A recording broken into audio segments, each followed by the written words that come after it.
We are all subject to the forces of capitalism, to the forces of the market. If people did not have to treat clothing as a commodity, then none of these issues would exist in the first place.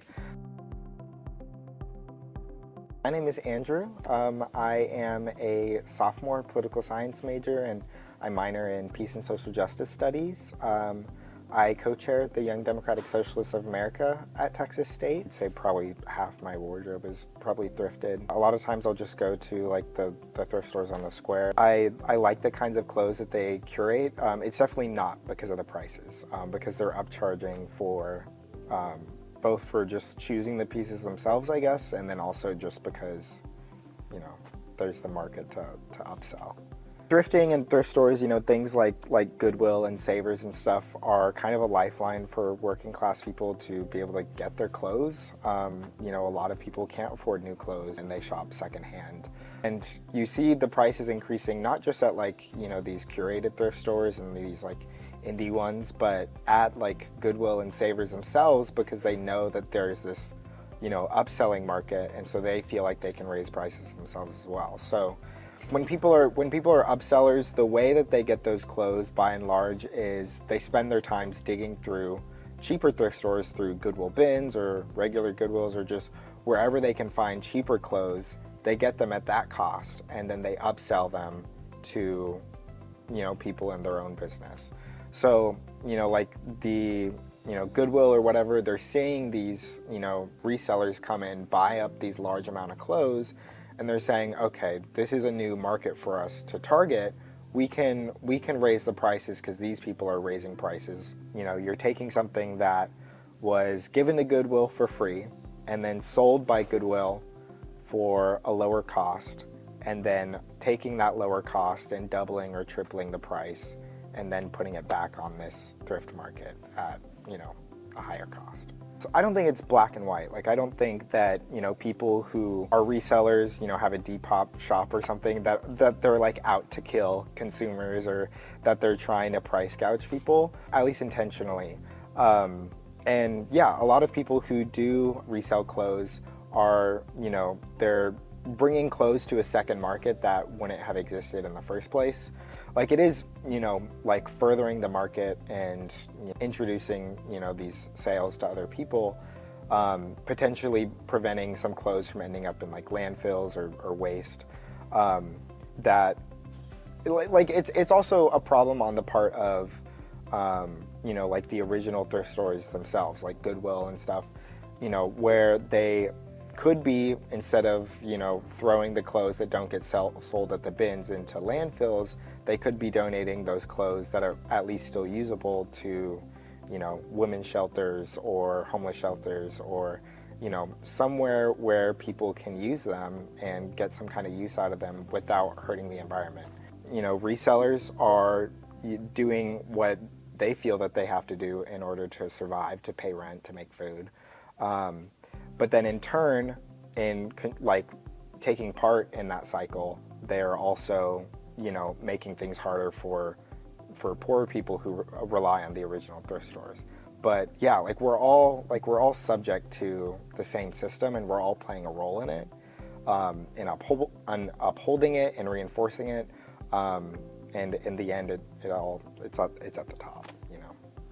I'm a frequent buyer from Depop, Poshmark, and yeah, like a lot of the stuff that I do buy is stuff that you can tell you can probably find at a thrift, but it's definitely, or like the bins even, stuff that you would have to sift through a lot of junk to find. Thrifted pieces are usually like one of a kind, you know, they're not like fast fashion pieces that you can get just from like Urban Outfitters or Forever 21, just places where everyone's gonna have it. There are sellers that I have come across that are kind of greedy, I guess is the only way to word it.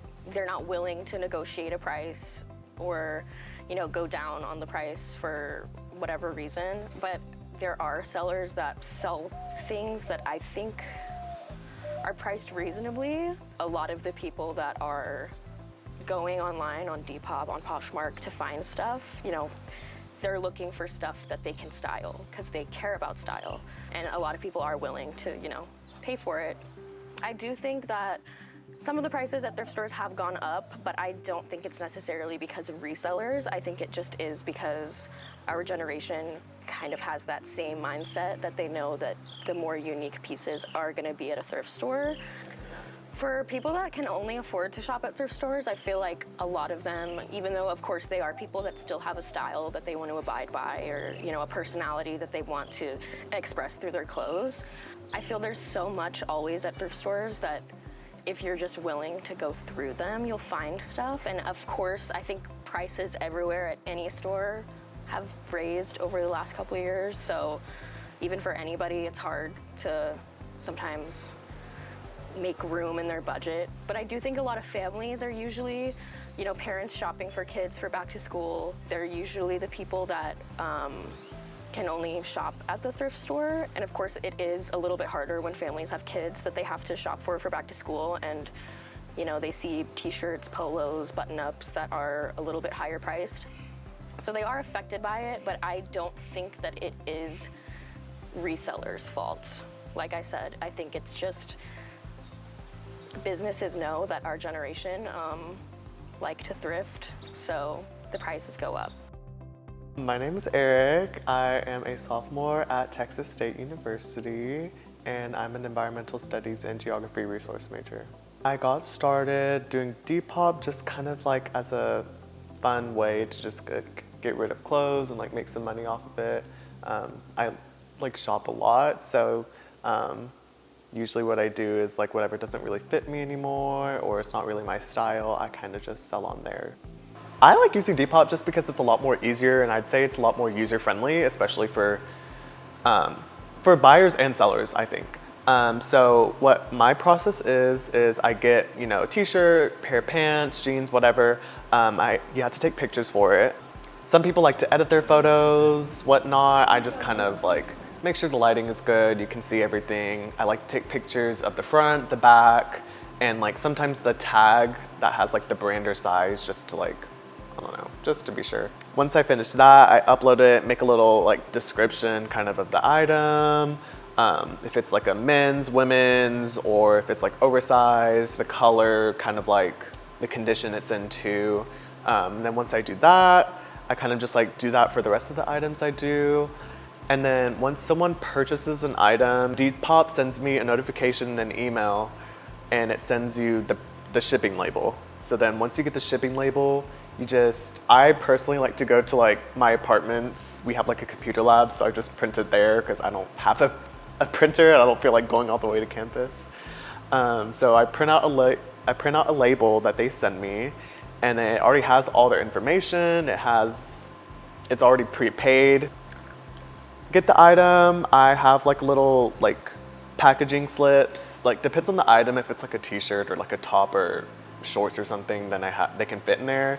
But sometimes if I have like a sweater, big jacket, I have to like go out and buy I have like a few like bigger packaging slips, and then just cut the label, tape it, put the item inside, then make sure to tape it closed, and then I take it to the post office whenever I can, just because I'm a full-time college student, so I'm taking like 16 hours and I have a job on top of that.